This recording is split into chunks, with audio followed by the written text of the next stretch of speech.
So she is, This meeting is being recorded. I will shift it over to Teresa to give a brief intro and our didactic stay on family systems. Welcome, Teresa. Dr. Rogers. Yeah, Teresa's good. Hello, everybody. Thank you. I'm happy to be here. I always enjoy giving these. I've done one before, and it was a lot of fun doing a little 15-minute kind of overview on something that is important for everybody. So today is on family systems, and one little tiny part of that, because it's a very broad topic. So let me share my screen with y'all. Okay, if we're not good, I can't hear you or I can't see you. So somebody tell me that you can't see the screen or there's an issue and I'll try to fix it. All good? All right, awesome. Okay, so I'm Dr. Teresa Rogers. I own the Relationship Center. We have an office in Canton, North Canton, and also in Mayfield. I'm a clinical counselor and a marriage and family therapist. So I have 2 licenses. So today, we're going to talk about family systems and family systems theory. Even though I'm a clinical counselor as well, I really conceptualize most things from a systemic lens. It just makes sense to me, works really well with my clients because we are all interconnected. We have internal family systems all the way out to like the relationship between you as an individual and like the universe and the culture in which we are in. So I think systems are very, very important. So I conceptualize most of my work from this systemic perspective. So in our brief 15 minutes today, we're going to go over very briefly some goals of family systems theory. We'll check out a couple of the most prevalent systems theories. Then we're going to talk about process versus content, which I think is invaluable as like a key concept in systems therapy. And then I'm going to walk you guys through an intervention called a systemic hypothesis that really you should be able to go out and use with your clients today.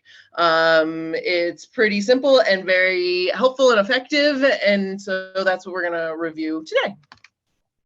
Okay, so going through kind of the goals of family systems therapy. Really, we're trying to make sense of human behavior by focusing on interactions. Working with the family members really helps us gain awareness of different patterns or relationships that are not working, that might be creating symptoms for the individuals of that system, and then trying to figure out ways we could create new interaction patterns so that we can bring wellness to the whole system. Oftentimes, problematic behavior is serving a function in the family system, and that's really important to be able to like tease out and understand. We call them like secondary gains of a behavior. And so oftentimes what we might see as problematic or as being reported as problematic is actually creating, like it's meeting a need in the family system, or it's another individual in that system is getting their need met because of that problematic behavior. So understanding that is very important in creating change.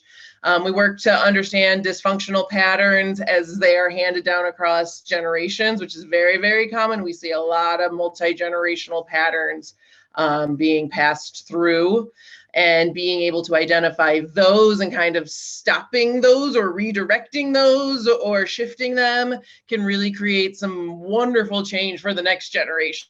So it might have happened to client A, but when that person has children or has the generation below them, as they interact with that generation, if we can bring some awareness and shifting to that, then we are not doing the exact same pattern that is problematic to the generation below. So it's super important to be checking out that multi-generational patterns. And then recognizing how family rules affect family members.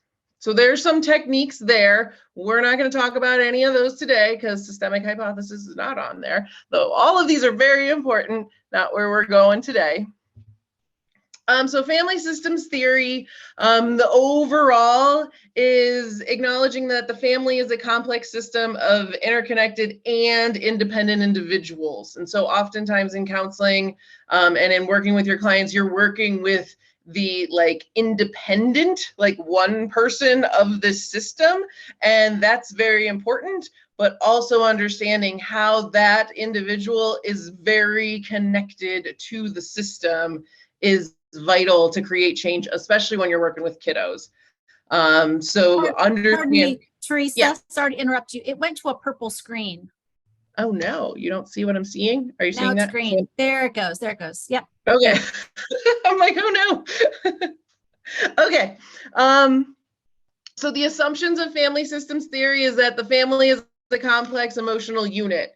Each member has a specific role and has to respect certain rules within the family system. And we're kind of looking at individuals as they're understood in relationship to others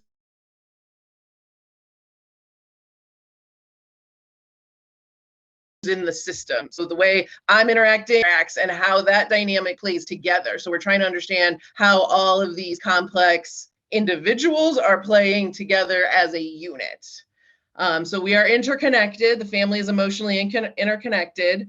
If one member changes a behavior or changes, the entire system therefore has to change. And that's the underlying theory of family systems. We need to understand and accept that if one person is changing a behavior within the system has to respond to that. Sometimes it responds well, sometimes it doesn't respond well. There's a lot of theory kind of behind those responses and the ways that they can go. But really the underlying piece is that if one person changes behavior, the system has to respond and change as well. And the third assumption is that family, community, and social relationships are reciprocal. We need to look at how we are interacting with ourselves, with our family, our nuclear family, our external, kind of wider family, our friends, our relationships, our coworkers, our planet, and it's all reciprocal. And understanding kind of how this gets very big is very helpful. And knowing that if I can change one part of that, it's gonna have an effect on the rest of those even very wider systems. Couple of family therapy theories. These are the top 4 structural family therapy. Probably the first one, that one talks a lot about structure, hierarchy, boundaries. We're looking at genograms and understanding how the hierarchy works within a system. And that is one way of approaching family therapy, very effective, a lot of research supporting it. Next one is Bowenian. This one focuses a lot on attachment and understanding how attachment wounds impact systemic dynamics, how those are passed down from generation to generation. We're looking as a way to self-differentiate and kind of heal some of that attachment, create secure attachments with ourselves and with others, and then that's how change is created. Third one is strategic family therapy. This one's about just like repeated processes. So we're going to talk about the system in session with our family, and then we're going to assign homework for them to do it differently, repeatedly, like over and over and over. So lots of kind of outside work, homework goes into strategic. And then systemic family therapy is the last one. Like I said, there's others, but these are kind of the top 4. This one really relates to the point that by changing one person's actions, the entire system will be altered. And that is what is important. And that's kind of where that leads us into our systemic hypothesis that we're going to be working on today. That is a systemic family therapy kind of intervention. So what is a systemic hypothesis, since that's where we're headed today? So I Googled the definition of hypothesis because like I thought I knew it, and then I was trying to write it down and I didn't know it. So a hypothesis is a proposed explanation made on the basis of limited evidence as a starting point for further investigation. Perfect. That's exactly what this is. So we are looking at a system. As therapists, we're looking at collecting information based off of what our clients are telling us. Our family's sitting here and everybody's sharing all this information. So we're collecting information based on what they're telling us and how their system is working and functioning. That's our evidence to support. But we're at the beginning stages here. Like we're using the systemic hypothesis just to try to get an idea of what's going on in this system, making kind of an educated guess or an explanation based on the information that they're giving us. And we, as the experts, the family therapists, Our job is to be able to like pick the important pieces out, the process pieces, not all the juicy detailed content pieces. We're going to talk a little bit more about that as well. So a systemic hypothesis is just that. It's an explanation based off of limited knowledge of how this system is working. When we make one as a map, essentially, of the interactions that are happening within the system. So when you think of a systemic hypothesis, think of a map. Usually it goes in a circle. So it's like a circular map of the interactions between individuals in a system. How do you make one? I'm going to show you that. That's what we're going to do today. But after kind of collecting some data about your family, and then what do you do with it? We use this as a way to identify intervention places within the system. How do we intervene to make a change? Because if we make a change, one little change, it's going to affect the rest of the system, which is what we're looking for. So a concept is called circular causality. This is our ideal. What we're looking for is that one member takes a stand and changes. Each member is going to work on themselves, not on the other person. Like, what can I work on for me? Now, I'm not going to try to change you. I'm just going to change me. And because of me changing me and working on myself, the system is going to start to change. The system's going to reorient because it's necessary. So when you're talking to a client about setting boundaries and being better about setting boundaries, like, okay, they go into their system and they set a boundary. They just change the system right now there. Now, the system might not like that. The other folks involved in that are going to be very surprised of like, whoa, what is this thing, this boundary? I don't understand. And so we're also working with our clients to understand how, if we make a change, the system's going to respond, and how are we going to tolerate those system responses as well? Because the system has to reorient out of necessity. So ideally, this is what we're looking for, this circular causality. Okay, this is all I need you to remember. This is what leads you through to be able to navigate effectively through family systems work with your individual clients or with your family clients, is process versus content. We get really bogged down in content. Content is wonderful. It's juicy. It's detailed. It's all the stuff that like makes a story a good story. It's all the info, and this person did this and they were saying this, and then I looked over there and that happened. Like all of that stuff is all of the content. The content changes with every story. So if some client is sharing, like, I got in a fight with my mom and this is what it was about, and she was mad that I didn't do my homework, and whatever that is, that's all content driven stuff. We don't really care about the content because the content is always going to change. We care about the process.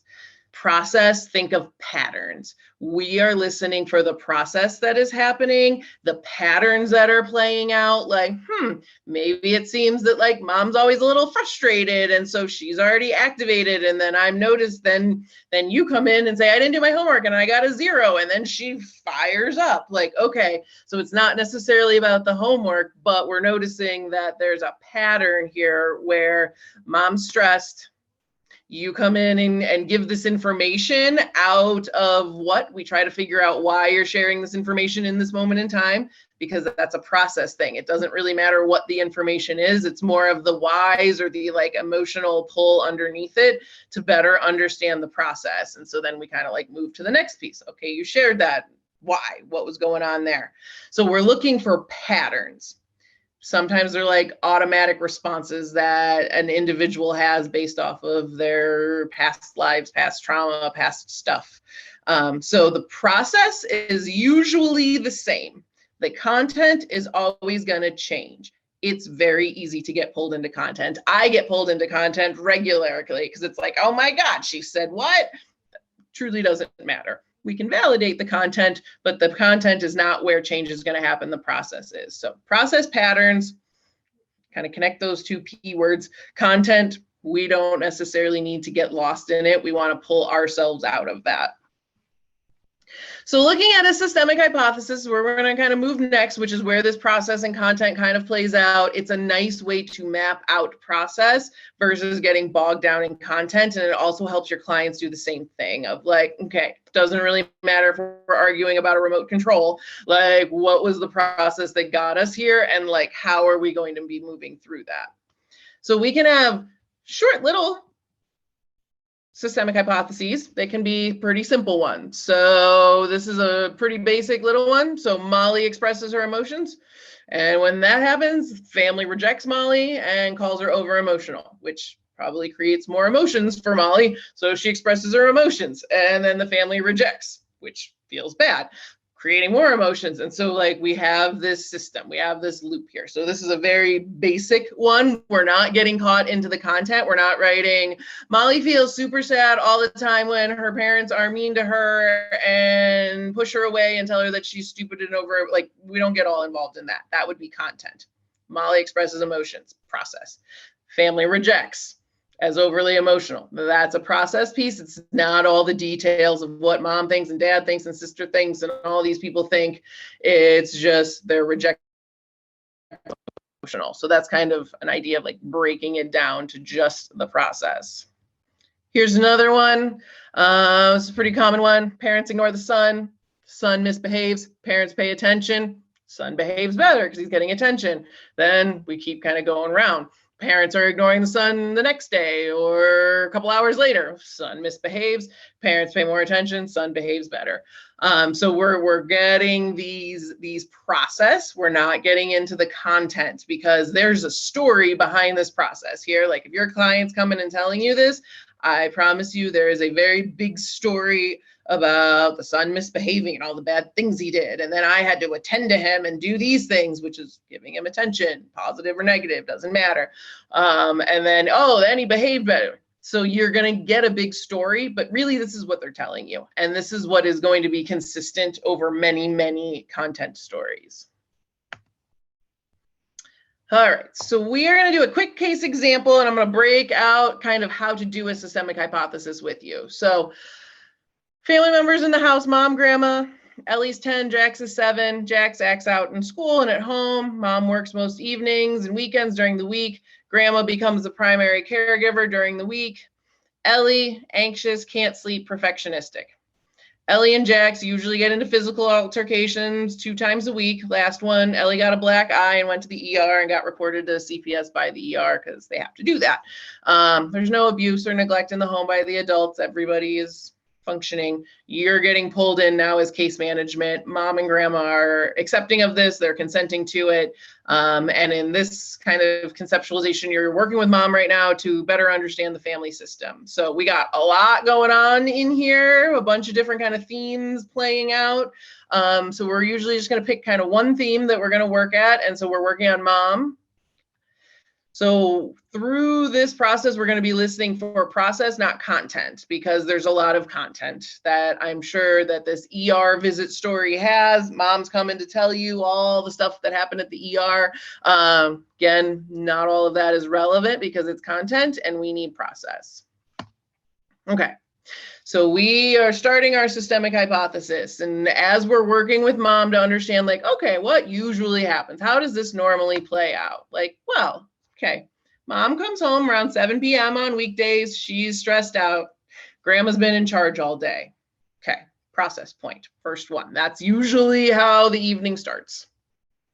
Then what happens is what I say. Okay, tell me what happens next. Oh, well, the kids are excited. They're amped up and they're wanting to see me, wanting to whatever. Okay, kids are excited, amped up. They're seeking attention because they haven't seen mom all day.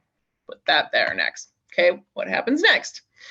Well, I just can't take it. I need to take a shower. I need to get my life together. I can't talk to them. So mom dismisses. And well, mom's dismissing, grandma's yelling at them like, stop it, leave her alone. Like, so grandma yells. Again, not getting lost in content, just talking about the process. So what happens next? Ellie steps in, starts to parent Jax. Jax, stop doing that. Leave mom alone. Duh, you're so annoying. You're a pain in the butt, blah, blah, blah. Now she's just moved into this parenting role, which is also probably a theme that we could work on somewhere along the way, but it's not what we're focused on now. So what happens next?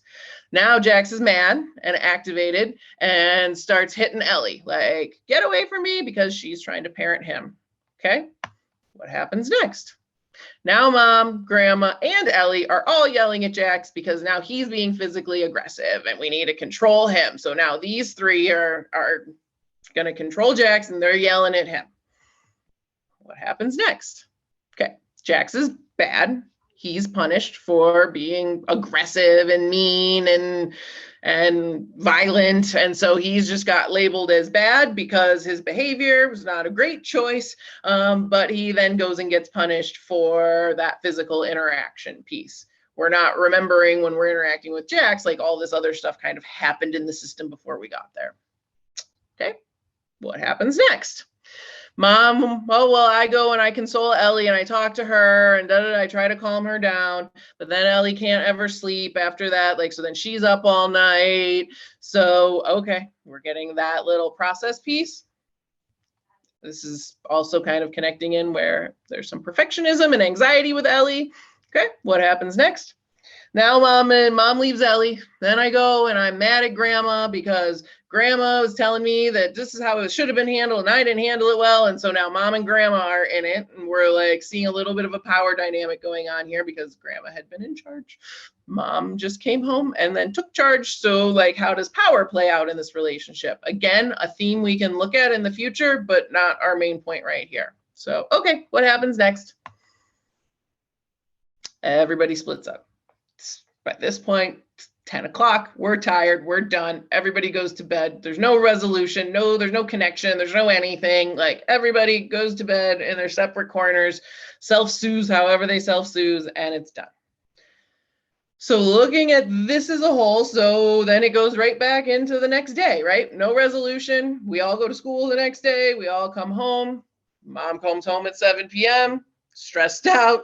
Kids are excited. Mom needs to get a shower and we go right back around. So you can see how this is this like propelling loop that keeps just going and going and going. And each day, the topics might be different. The information or the content is going to be different, but essentially this is the process. Maybe a slight alteration here or there, but this process is going to be pretty consistent. So if you can be sitting down with mom and kind of work this out with her using your ear to hear the process during mom's story, that's all this content, you can kind of help map this out with her. And I like doing it with my clients because the more they author their own story, the more likely they are to buy in and change a part of the system. So now that we have it mapped out, we move to like interventions. Okay, what do we do with this? Because we've got all this great information, now we should do something. So now we start looking for intervention opportunities. Now, you can do this with everybody in the system. There are intervention opportunities for every single grandma, mom, Jax, and Ellie. All have room for intervention opportunities here. But today we're just going to kind of focus on where mom could intervene differently. So we're sitting here talking to mom. Okay, where's something that we could do differently? Right here. So mom dismissing, grandma yelling. That we could change the system there. Mom's probably going to come home stressed out at 7 p.m. That's not changing, most likely. We could do some deep breathing before she comes in, but really she's probably going to be stressed. Kids are going to be amped up and excited to see her. They're kids. That's normal. That's fine. Okay, where can we first intervene? The mom dismisses part. There's something that mom could potentially do differently. We could work with her on different ways to be able to connect with the kids and then get her self-time or set things up differently so that like the kids are getting acknowledged, she's getting her self-time, then she can come back and reconnect with the kids. There's an intervention opportunity in that spot. So we work with her on that. What could you do differently? We create a plan. Another opportunity down here, mom, grandma, and Ellie yelling at Jax. Mom could do something differently there. We could make a plan with mom to do something so that we're not all yelling at Jax due to Jax's reaction to being parented by Ellie. Like that's a dynamic there. That's something that we could work on with Jax, Ellie, the whole family. But in this setup, we could work with mom a little bit. All right, we're not going to yell at Jax. We're going to redirect Jax away. We're going to disengage him from Ellie and I'm going to take him to the side. And also the next intervention opportunity is identifying Jax as bad and punishing him. Like if I disengage him, we can have a talk, we could breathe together, we could use our coping skills, we could reground. So there's another opportunity for mom to intervene in the system. Same in the next one, consoling Ellie. How could we interact with Ellie differently so that we could help calm her body down so that she could get some sleep? What could mom use as a way to support her doing that? Next intervention spot is mom and grandma arguing. I think if we address some of the power dynamics in this system between mom and grandma, the mom and grandma fight doesn't have to happen. And so again, intervention opportunity for mom. If we brought grandma in, we could talk to them and create a different plan so that they both felt heard in relationship to the power dynamic. And then the last intervention opportunity is like, we don't all need to disengage and go to separate rooms. Mom could move about and offer connections to every single person before everyone goes to bed to feel and find a resolution so that we're all going to bed and then this system ends. Like it stops. It doesn't loop back into the next day because we found resolution.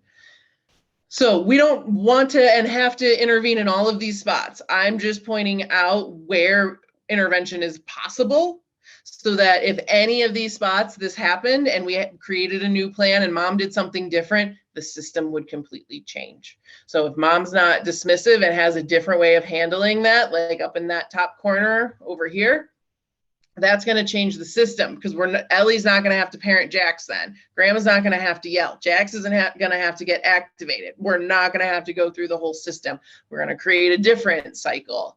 And when you're creating a different cycle with intention, you're able to think about how this could play out in the most functional way. So you can go through this with every single person in this system. You could sit down with Ellie. Where could we do something different? Ellie, what could we do different with you? When you feel like you want to be parenting Jax, what's something that you could be doing differently here? We could work with Ellie on that. We can work with Jax. So being able to like see this system, see the systemic hypothesis, this kind of understanding based off of the information that we have from a process point, then where we can intervene, changes the system, and hopefully good change happens. So this can be done with everybody in the system. Like I said, again, you got to avoid that content trap because I've seen a lot of systemic hypothesis that's full of content. We don't need to know the content. They're going to tell you the content. You should listen to the content, but using that ear to try to catch the process, because that's what we're mapping out is the process, not the content. We're identifying opportunities to do something different. We are exploring how doing something different is going to change the system. You get buy-in from your clients when you're kind of explaining to them like, okay, what would look different? If you did something different here, how would that change the system? And then they're like, oh, that would be nice because then we wouldn't have to go through this entire thing, which is very exhausting, especially at 8 o'clock at night. We want to really empower whoever we're working with, the system as a whole, or if we're working with an individual to increase autonomy because they can create systemic change. It feels overwhelming. It feels like there's all these players and all these pieces, but truly one person can start creating systemic change. And we really want to empower them to be able to feel like, okay, I can do this. Be thoughtful about your detailed plan for the intervention. So when you're looking, say we're going to do an intervention at mom dismisses and grandma yells, like we need to see what's happening beforehand, have mom understanding what's happening beforehand. These kids are going to be excited to see you. So we have a pre-game plan. We know that this is going to happen. It's not a surprise. So she can be ready for understanding that this is what it's going to look like. So we want to look at the pre, also understanding how am I activated? What are the cues that are indicating this next step in the system? Like, oh, the kids are excited to see me. Okay, they're kids, that's normal. Then we create a plan of like, what are we going to do during that? So instead of you just like storming off overwhelmed, going to the shower, how are you going to interact with the kids so that they feel connected with for a moment, but you can also take care of yourself? How do we have a detailed plan to do that? And then we want to kind of check in on the post, what happens, reflecting in when the system has changed. So, okay, we tried to do that. You tried to intervene there. What went well? What didn't go so well? What edits do we need to make? So we kind of come back and revisit it. we're only assigning one intervention as homework. So we don't need to go through every single one of these X marks.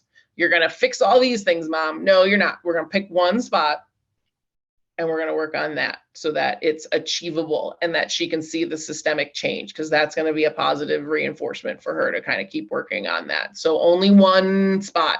If that spot doesn't work, next time, okay, let's try a different spot. And so we're kind of just assessing it through that, because there's a plethora of spaces that you could intervene in this system. And again, lots of validation, empathy, collaboration. You're working with the clients on this. If it's a kid, you're working with them. And like offering grace. This doesn't go easy every single time. Systems are kind of complicated and they have a lot of different little tricks and things they do to try to keep you back in your dysfunctional but comfortable zone. So grace goes a long way. And remembering that you're modeling for them as well, and how they interact with their inner system as they interact with their external system. All of that is this reciprocal nature. So if we need one more reminder, you're working with the process, not the content. Process is going to create lasting change for you.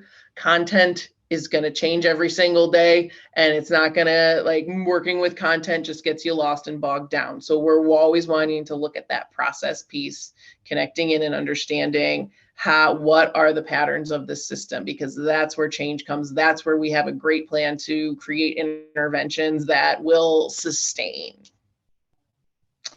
And that's what I've got. Questions, feedback. I don't know if we probably don't have time for any of that, but if you do, if you ever want to email me, my email address is right there. I'm happy to chat about anything systems related, always.